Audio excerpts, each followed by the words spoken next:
Good morning. All right. Today, I want to talk a little bit about, as we approach the Resurrection Sunday season, I want to talk about some things that I've noticed just like Protestants don't really talk about concerning the Holy Week. And one of those things is what was Jesus doing while he was dead for 3 days? We don't put a lot of thought into that. We kind of just jump to the resurrection right after death. And there's actually a lot going on during those 3 days. And the Bible gives us some clues. It doesn't flesh out everything.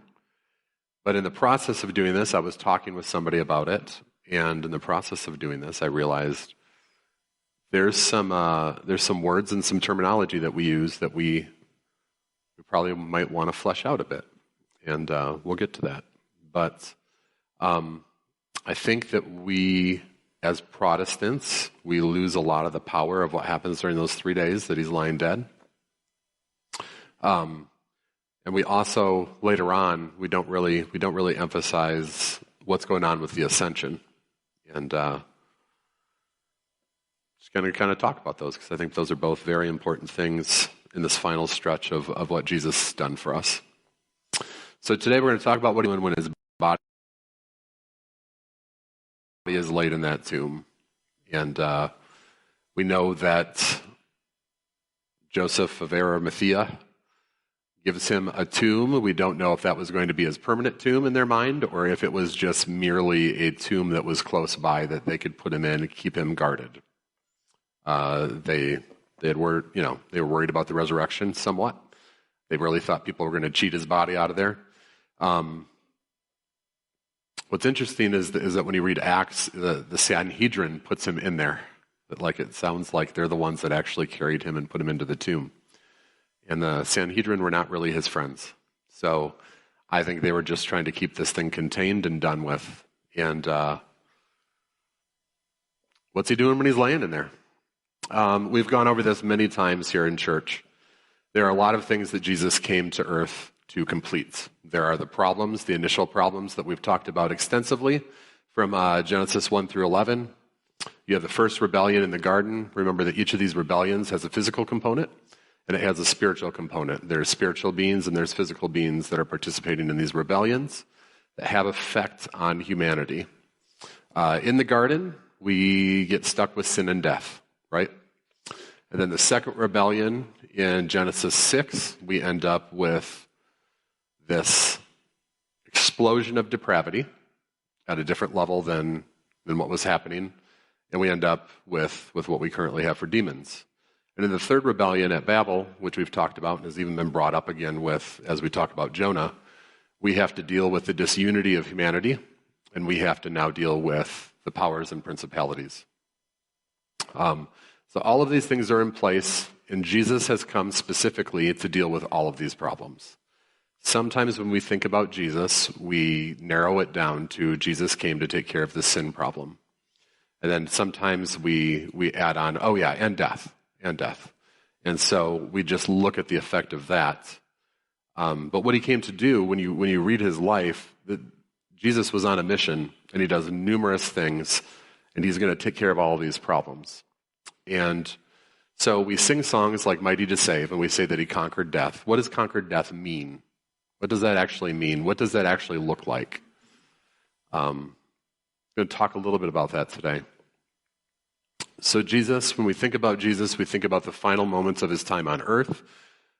We think about his death. We think about the resurrection, and we think about the ascension. And the cross is central, takes care of our sin issue. We can now be righteous and re-enter the kingdom. But at what point is death defeated? Because all of this in our room, all of us here in the room, are going to physically die. So what did he do when he defeated death? Is it part of the already but not yet? Is death partially defeated? So I think we can look at it in a couple different ways. We know that spiritually death is defeated. And we know in the future, physically death is defeated.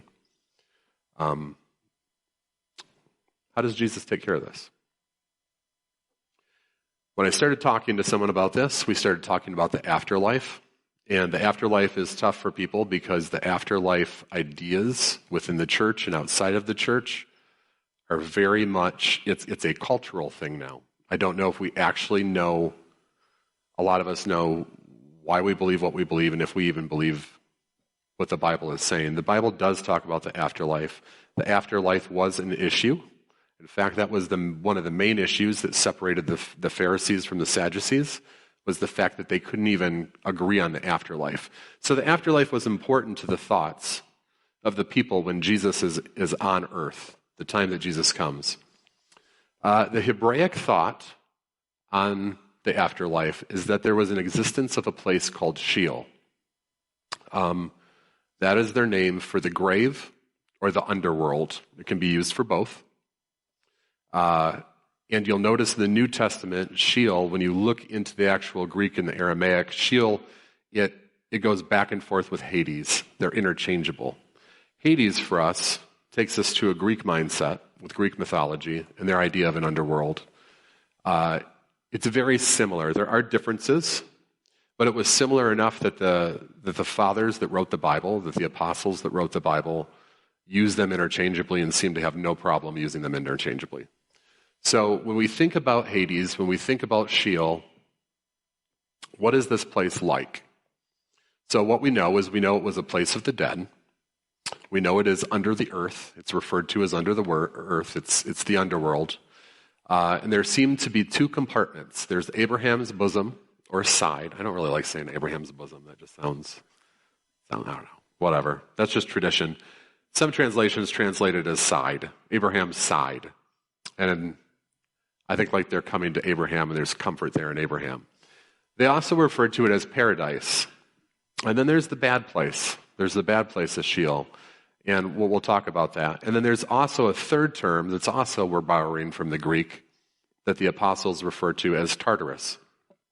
We'll talk about that. So these are all places that are part of the underworld in Hebrew worldview, in a Hebrew cosmology. And the reason we're going to go through this is because we're also going to talk about hell, which is a different thing. And when we think about what Jesus did during those 3 days, it has to do with these places. And so we need to have an understanding of what it looks like Jesus did. Sheol was basically the idea that it was a holding pen for the redeemed and the unredeemed. So those who were loyal to Yahweh appear to have gone to the paradise section of the underworld. They were awaiting reunification with Yahweh in the future. They still couldn't enter the presence of God proper. Right? There's still a sin problem. So all these Old Testament, what maybe we would call them saints, we would call them the patriarchs, we would call them anybody that had believing loyalty in Yahweh, wasn't just Hebrews. There's a number of people in the Bible that were not Hebrew who found believing loyalty in Yahweh and worshiped Yahweh. They're going to go to this paradise section. Jesus talks about this paradise section. We'll read what he has to say about it as he tells his story. In Greek thought, Tartarus was further down than Hades, or Sheol. So you have Sheol, Hades, it's under the ground. The bad place, the good place up with Abraham. Some people like to say that because it's called Abraham's side, that it was only for the Hebrews. But again, we know that there were people in the Old Testament that had believing loyalty in Yahweh and were there. Rahab, who ends up being a great-grandmother of Jesus, was not a Hebrew. Nahum, there's numerous people, and then whoever else would marry into the Hebrews. So anyway, you get down further, so you got this layer up here, and then you get down further and you get to this area that they refer to as Tartarus. Tartarus is also referred to as the abyss. So the Greek for abyss is like abyssos, so it's not that fancy. But Tartarus was specifically a place in Greek mythology where they sent the Titans to be punished. So these spiritual beings were sent to Tartarus to be punished. In the context of Jude and in the context of Peter in their epistles, we see that they're referring to it as the same way, but in their case, they're saying Tartarus holds those rebellious spiritual beings from the various rebellions. And in Revelation, it picks up on that further talking about the abyss. So right now, the underworld is Sheol, Hades. Seems like it says further down directionally is Tartarus. Tartarus holds spiritual beings, doesn't hold humans. Sheol, up here, has good place, Abraham's side, bad place, holding pen for those that aren't redeemed. We good with that? That's what they're thinking. That's what we're thinking. Have I used the word hell yet? No, we have not talked about hell. Hell is a separate thing. So right away, there's paradigms that shift there. This is all pre-Jesus, and we'll see what it looks like post-Jesus, and by that I mean death and resurrection. All right, very small, but let me read this to you. This is Jesus' parable where he references this. There was a rich man who was clothed in purple and fine linen, and who feasted sumptuously every day. I think that he's taking a pot shot at the Romans here, because that's describing Roman garb. And at the gate was laid a poor man named Lazarus, covered with sores, who desired to be fed with what fell from the rich man's table. Moreover, even the dogs came and licked his sores. The poor man died and was carried by the angels to Abraham's side. So there's the reference to Abraham's side. The rich man also died and was buried. And in Hades, being in torment, so even Jesus right there is using Hades as a reference to this. Being in torment, he lifted up his eyes and saw Abraham far off and Lazarus at his side. And he called out, "Father Abraham, have mercy on me, and send Lazarus to dip the end of his finger in water and cool my tongue, for I am in anguish in this flame."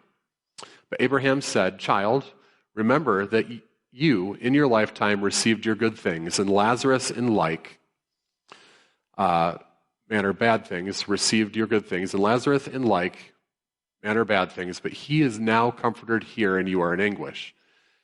And besides all this, between us and you, a great chasm has been fixed in order that those who would pass from here to you may not be able to, and none may cross from there to us," meaning you can't go back and forth over this chasm. 2 compartments in the underworld.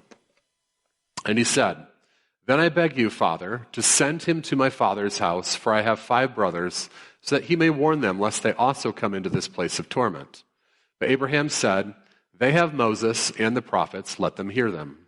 And he said, "No, Father Abraham, but if someone goes to them from the dead, they will repent." And he said to them, "If they do not hear Moses and the prophets, neither will they be convinced if someone should rise from the dead." A couple things going on here. So Jesus is giving an account of the afterlife in a parable. Lots of lessons we can take out from this. He's also foreshadowing his death in the fact that people are going to see him rise from the dead, and they're still not going to be convinced.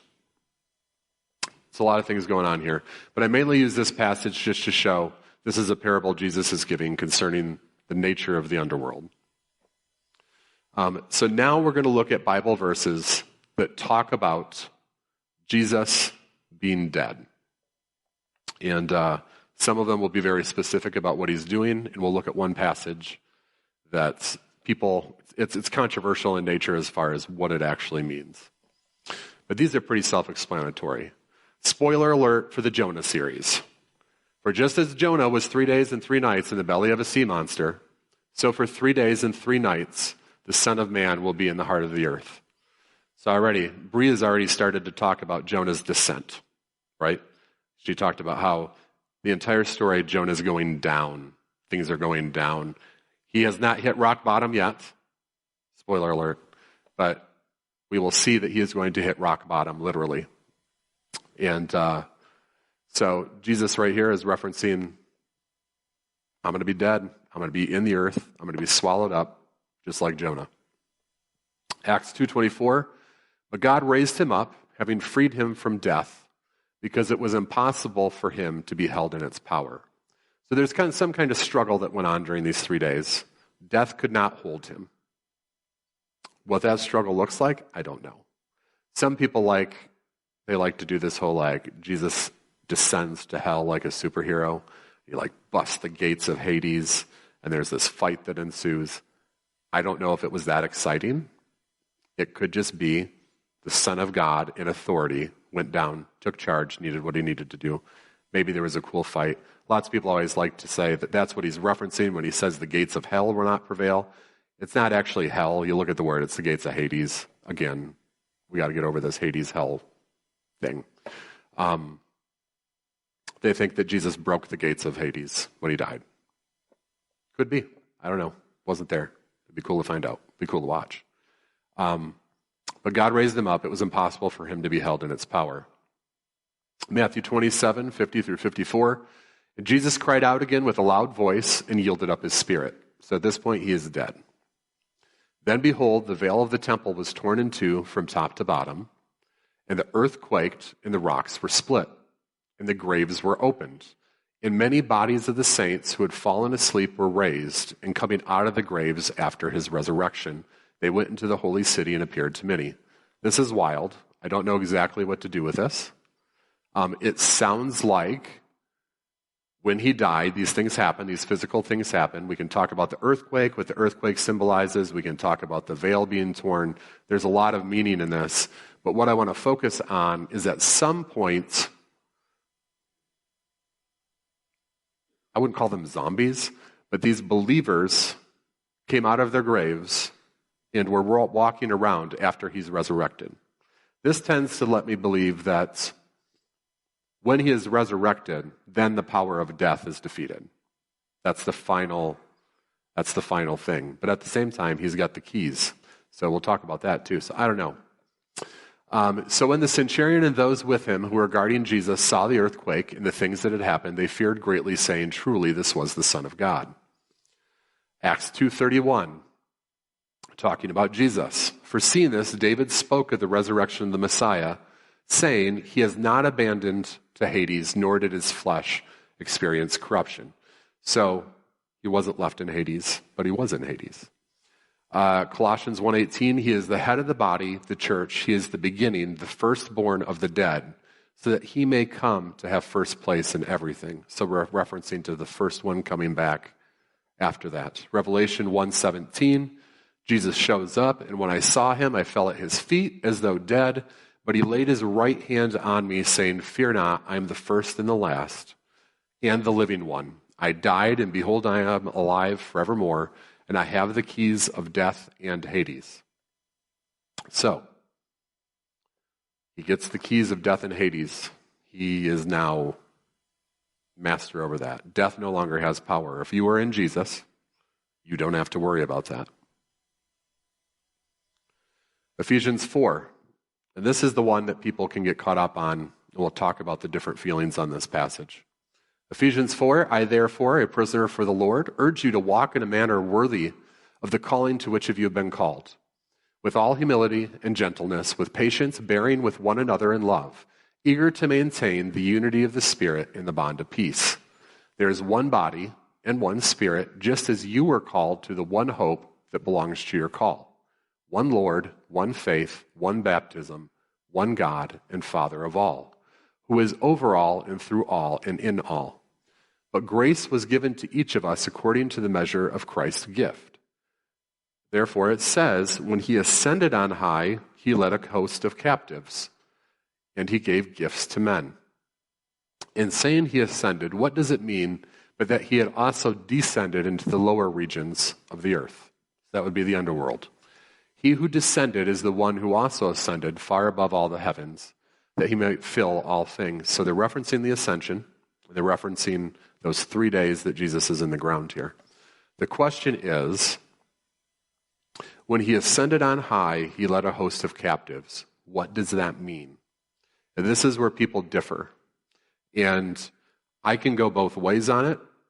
I think he did both things anyway. I just don't know for sure what this is specifically referencing.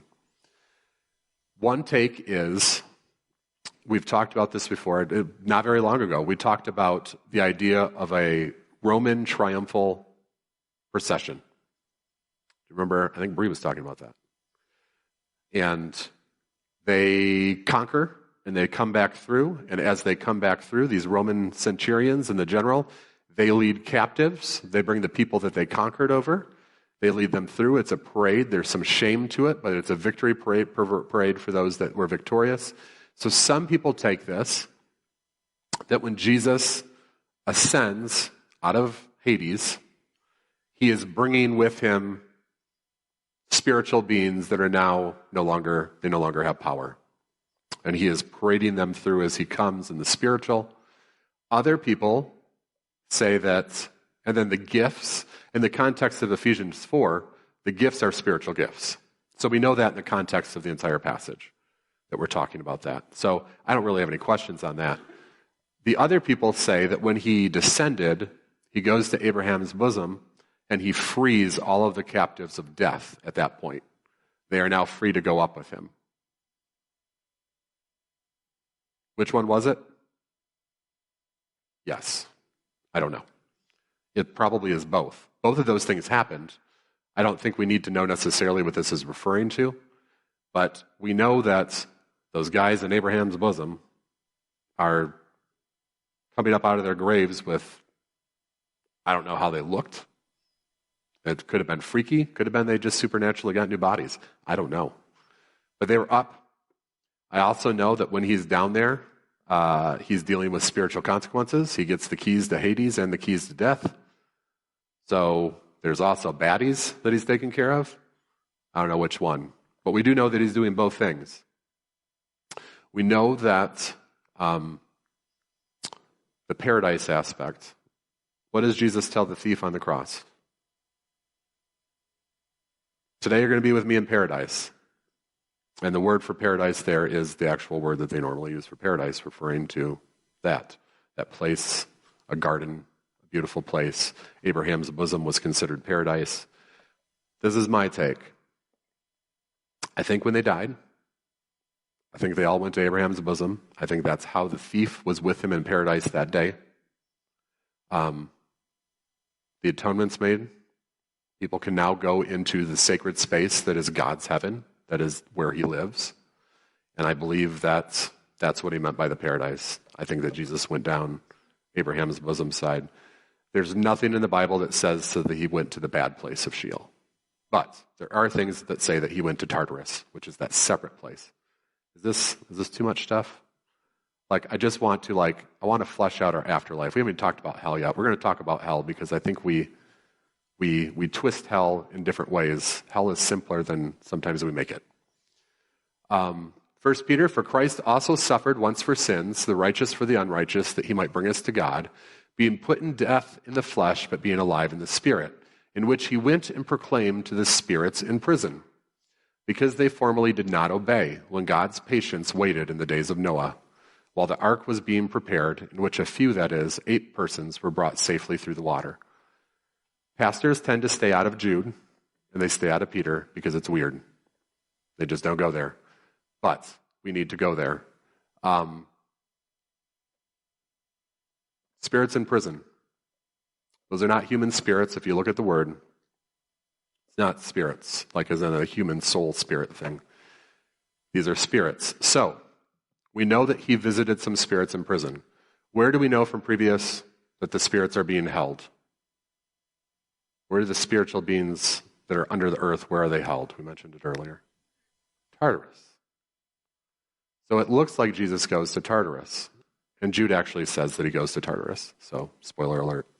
Matthew 16, and when Jesus came into the district of Caesarea Philippi, he asked his disciples, who do you say that the Son of Man is? And they said, some say John the Baptist, others say Elijah, others Jeremiah or one of the prophets. And he said to them, but who do you say that I am? And Simon Peter replied, you are the Christ, the Son of the living God. And Jesus answered him, blessed are you, Simon Bar-Jonah, for flesh and blood has not revealed this to you, but my Father who is in heaven. And I tell you, you are Peter, and on this rock I will build my church, and the gates of hell shall not prevail against it. I will give you the keys of the kingdom of heaven, and whatever you bind on earth shall be bound in heaven, and whatever you loose on earth shall be loosed in heaven.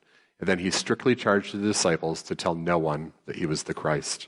So I brought this in here just to emphasize the gates of hell, or the gates of Hades. It's actually Hades, but we do the hell thing to it.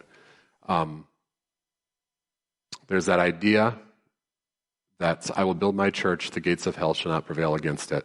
There's that idea that that is broken. A gate is what? A gate is the power. It's like towers. You have the 2 towers on your gate. That is the symbol of power. He's going to break down Hades, is what he is saying. Sometimes we twist that around to make it say things we want to. So this is what we know. He descended into Sheol, Hades. This is constant. The church in the past has had no problem with this. The only issue the church in the past has happened by the church in the past, I mean over 2,000 years worth of church history. The only issue is that the Apostles' Creed, which I'm not a giant creed person, but the Apostles' Creed uses the word hell, which people object to, which after reading the Bible, I understand why they object to the word hell, saying he descended into hell. They probably should say he descended into Sheol. That would make more sense to me. So we can agree on that, I think, as the church. The Eastern Orthodox believe that. The Catholics believe that. I think the mainline Protestants, we can come to that once we have an understanding. By Sheol, Hades, most people relegate him to visiting the good side, the paradise section. This is, again, where the agreement stops. And then people, like I said, there's disagreement on whether he led the ones loyal to Yahweh out of the depths of Sheol. That's the procession, or others feel that he's referring to the kingdom of darkness and chains that he's dragging out. Could be both. Could be both. This procession could be both. 1 Peter, we'll talk about this real quick. For Christ also suffered once for sins, the righteous for the unrighteous, that he might bring us to God, being put to death in the flesh, but being made alive in the spirit, in which he went and proclaimed to the spirits in prison, because they formerly did not obey, and when God's patience waited in the days of Noah. So we're just continuing on with that. Baptism, which corresponds to this, now saves you, not as a removal of dirt from the body, but as an appeal to God for a good conscience, through the resurrection of Jesus Christ, who has gone into heaven and is at the right hand of God, with angels, authorities, and powers having been subjected to him. So I just brought this in further, so we just read a little bit further, the idea that baptism, early on, baptism had a lot to do with Christ coming out of the grave for 3 days. And I don't know, sometimes with baptism we teach it that way, sometimes we don't. But that's a giant symbol of us going into the underworld and then coming back out with Christ. So just kind of throwing that in here because that's something we kind of take for granted and something that once in a while we talk about. But that's the meaning behind it. Moving on to Jude real quick. Now I want to remind you, although you once fully knew it, that Jesus, who saved a people out of the land of Egypt, afterward destroyed those who did not believe. And the angels who did not stay within their position of authority, but left their proper dwelling, he has kept in eternal chains under gloomy darkness until the judgment of the great day. Just as Sodom and Gomorrah and the surrounding cities, which likewise indulged in sexual immorality and pursued unnatural desire, serve as an example by undergoing a punishment of eternal fire. So this is looking at the afterlife, and it's looking at 2 sections of afterlife. Jude is addressing those spirits in prison that Peter is talking about. Gloomy chains of darkness is how they describe Tartarus. Exact words that are used in other books that talk about it. And then Sodom and Gomorrah, they're using the idea of eternal fire as punishment. This is where I want to kind of transition into the talk about hell and that aspect of the afterlife. Just real quick, did he go to Tartarus? I think the Bible points that yes, he went to Tartarus. Preaching to the spirits, those of the watchers that are in Tartarus, what does that mean? I don't think he was going down there to actually preach the gospel. I think he was going down there to lay down the spiritual landscape. I have done this. I have countered some of the things you have done. You are still awaiting your punishment. Obviously, he's not going down there to try to save these spirits. The Bible makes it clear that angels don't get saved. I think it was a taunt and an exclamation of how the spiritual world was going to work from here on. Did he go to hell? No. So I just want to be careful that when we say things like he descended to hell because it was tradition, there's nowhere that says he went to hell. So let's talk about hell a little bit. Hell is different than Hades and Sheol. Hell is not Tartarus. Most of the time in the New Testament, the word is Gehenna, which is actually a physical place on earth that they're using as a descriptive. We're going to talk about Gehenna, but like this concept of hell and the use of the word hell. Do you guys know where the word hell came from? Anybody? Any Norse mythology people in here? So there is a goddess in Norse mythology, and her name is Hela. That's actually where we get the word hell. So, yeah, it's in Marvel stuff too, so maybe Marvel fans could know it. But yeah, So that's actually where we get the word hell. So what happened with the word hell is because, without getting super history here, because the British people were very Germanic by the time that they write the King James Bible, this idea of a place of punishment and darkness and badness in the afterlife, they were all consumed with what they had inherited from their parents regarding Norse mythology. And so they used hell, which was a domain in Norse mythology. So they translated every instance of Sheol, every instance of Hades, and then Gehenna to hell. And that's kind of where hell enters our terminology. The problem with that is, as we've seen, and we didn't even go into all the Old Testament references to Sheol. Sheol, Hades, is not the same place as hell. It's not the same place as Gehenna. So when we call it hell, they kind of whitewashed it. And not, I don't know, there's might be King James people in here. It was not well done as far as using hell. Could have been much better. I think they were trying to make it culturally understandable. So, what is Gehenna? The Valley of Hinnom, Gehinnom or Gehenna, is a historic valley that surrounds Jerusalem from the west and the southwest. It has acquired various theological connotations, including a place of divine punishment in Jewish eschatology. So this exists within Jewish thought, not just modern Christian thought. There is reference for it. I'm just going to read through some of these verses in the Old Testament to kind of flesh out what Gehenna means to people. It is a very bad place where some very bad things happened. And they have built the high places of Topheth. Topheth is another word for the valley of Gehenna, which is the valley of the son of Hinnom, to burn their sons and daughters in the fire, which I did not command, nor did it come into my mind. Therefore, behold, the days are coming, declares the Lord, when it will no longer be called Topheth, or the valley of the son of Hinnom, but the valley of slaughter, for they will bury in Topheth, because there is no room elsewhere. So that's like way down the road, end times-ish. Jeremiah 32:35, they built the high places of Baal in the valley of the son of Hinnom to offer up their sons and daughters to Molech. Though I did not command them, nor did it enter into my mind that they should do this abomination to cause Judah to sin. Isaiah 66:24, and they shall go out and look on the dead bodies of the men who have rebelled against me, for their worm shall not die, and the flesh shall not be, or the fire shall not be quenched, and they shall be an abhorrence to all flesh. This is in reference to the valley of Hinnom.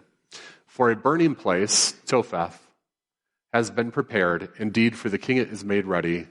Its fire made deep and wide, with fire and wood in abundance. The breath of the Lord, like a stream of sulfur, kindles it. So this idea of a place of punishment, fire. And he defiled Topheth, which is in the valley of the son of Hinnom, that no one might burn his son or his daughter as an offering to Molech. So that's talking about Josiah going out and cleaning out the bad places in Israel. So we have here fire. They're making child sacrifices in this valley.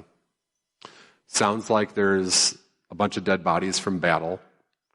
And so these fires are raging for the deaths of children. There's worship of Baal. There's worship of Molech. There's all this idolatry. It is everything that Israel is not supposed to do is happening in this valley. And there's the connotations of fire and slaughter and anguish. And so Gehenna is a physical place on earth, but it's also what they refer to the spiritual place of punishment as. That's their way of using a metaphor to explain it. I'm not saying that there's no hell. That's not what I'm saying. I'm just saying it's a separate thing than what we usually go with it. Jesus talking again here. And then he will say to those on his left, depart from me, you cursed, into the eternal fire prepared for the devil and his angels. So let's just stop there. The eternal fire is what we're talking about. We're talking about Gehenna, talking about what we call hell. What was hell created for? The devil and his angels. The intention of hell was the punishment of the rebellious spiritual beings. That is the point of hell. Now, we will see that now people are going to join them there, but I just want to point out that the original intention of this place, it's referenced as the lake of fire, it's referenced as the lake of annihilation, it's referenced as a lot of different things. Sometimes we think about hell, and our priority of hell is just this is where all the humans are going to be punished. The original intention of hell had nothing to do with humanity. It is a place where God is going to send rebellious spiritual family. And now, humans can join in with this rebellious spiritual family, and they get to go there too. Just want to make that little... Some people are like, if God is so good, why did he create hell? Well, he didn't create it for humans anyway. So, for when I was hungry, and you gave me no food, I was thirsty, and you gave me no drink, I was a stranger, and you did not welcome me, naked, and you did not clothe me, sick and in prison, and you did not visit me. Then they will also answer, saying, Lord, when did we see you hungry or thirsty, or a stranger, or naked, or sick in prison, and did not minister to you? And then he will answer them, saying, truly I say to you, as you did not do to one of the least of these, you did not do to me. And these will go away into eternal punishment, and the righteous into eternal life. So already this is Jesus. There is a hell. There is eternal punishment. This lake of fire. Now, people, there is dispute in the church whether it is eternal torment, this lake of fire, or it's going to be annihilation, which is the word used, which means the complete destruction of. So will people suffer for eternity in hell in the fire, or are they just going to be consumed and totally destroyed? Remember that up until this point, nothing in the history of what God has done that we know of has ever been annihilated, right? Everything goes on after death. Our spirits go on either to the bad place, or at this point, we're with Jesus in heaven. But nothing has yet ever ceased to exist. That's tough for us because we're dirt body people. Our dirt bodies die, so we think about the death in that regards, but who we really are lives on. So the idea of annihilation, I'm not even sure if we can fully comprehend in our human minds what annihilation would be. But there are people that believe in annihilation, and there are people that believe that it is torment forever. There's good cases for each. Either way, I can say this, I don't want to go there. So however it ends up, I'm not going to be there. So what did Jesus do? To kind of summarize this, we've gone all over. It looks like he went to paradise, Abraham's side. I feel confident in saying that while he is in the grave for 3 days, he made it to Abraham's side. It looks like he descended further into Tartarus. Multiple things within the New Testament that say that. Nothing about going to the bad place of holding. I don't think he visited it. I don't know. I don't know what Hades looks like. But I do think that he probably did. Defeats death, and we have other resurrections, so we know that is when the power of death is broken. At that point, Jesus can decide that. He ends up with the key to Hades and death. Now, we'll move into my opinions a little bit. I think my opinions are based on some Bible, but I believe the bad place in Sheol still exists. I believe that that's where people are held. The great white throne of judgment has not happened yet. There's nobody being thrown into a lake of fire. Just hasn't happened yet. So I'm guessing that all the people still go to Sheol. They still go to Hades, whatever word you want to use for that. I believe that there are still spiritual beings being locked up in Tartarus. Revelation 9 refers to those spiritual beings, those demons, those, again, I'm going to use spiritual beings because I think they're more than just demons. They're going to be released. Revelation 9 says they get released. They're going to come up. They're going to have 50 days. I think that says they get 50 days. And they run amok, and it's not good for those that do not believe. It says that if you have the mark of Yahweh, if you have, which is that written in your heart idea, you don't have to worry about those. So that's nice. Reminds me of the plagues that we just talked about when they had their own little Goshen. I believe Abraham's side is cleared out. I don't think it's in use anymore. I think because it's cleared out, because Jesus has made that sacrifice, that atonement that took care of our sin, I think that when people die now, I think they go to be with Jesus. And I think Jesus is not hanging out in Abraham's bosom. A lot of people like to talk about soul sleep. I'll talk about that real quick because there are some people that think that when you die, you just fall asleep until the day of Jesus. I just don't think biblically you can get that. There's a few times where they talk about going to sleep, as in death. If you go, and archaeologists do this on a daily basis over in the Middle East, and they dig up Israeli or Hebrew graves, the Hebrews also buried their people with things that maybe they could use in the afterlife. So there's this physical component that we know the Hebrews believed that there was an afterlife. It wasn't a soul sleep. I don't know. That's where I'm at with that. Hopefully that cleared up ideas on the afterlife, on what things look like. We can be careful with our terms. I don't think there's anybody in hell right now. I think the bad people are waiting in Hades. And I think that lake of fire, it's coming. And people will end up there, along with the devil and his angels, as the Bible likes to say. But I don't think that there's people in hell right now. I think they're in Hades.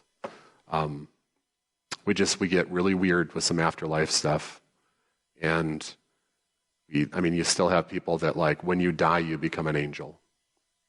And there's people that think that that's, he passed away, he got his wings, and he went up to heaven. That's not in the Bible either. So we just have a lot of weird, culturally crammed in on us. The point of this, Jesus was doing something for those 3 days in the grave. Jesus was working things out for us. And that's where I wanted to go with this. And we don't emphasize the work that he did in those 3 days. It's not like he was just, they killed me. I finally get a rest after 3.5 years. Finally going to get some rest. No, I don't know whether you want to think of Jesus Rambo in Hades. I don't know what it was. But he was doing stuff. And it's good to know that that's taken care of. And I like that I don't have to go to Abraham's bosom when I die. I like that I get to go be with Jesus. And I like that I get to come back down with Jesus and do the new earth thing. And I'm excited about that. And so when I think of the afterlife, that's what I think about. All right. So that's Jesus's what are you doing in there for 3 days, and kind of look at all the words that we know about the afterlife. Hopefully that cleared some things up in people's minds. And I would have went deeper into the Jesus stuff, but as I got into it and I was talking to people and even other Christians, we were kind of all over the place with what we thought. So Lord, we love you. We thank you. Jesus, we thank you for what you did. Lord, we thank you for the cross, but Lord, we also thank you for the 3 days that you spent in the grave. And whatever exactly you were doing, we feel the benefits of it now, and we thank you.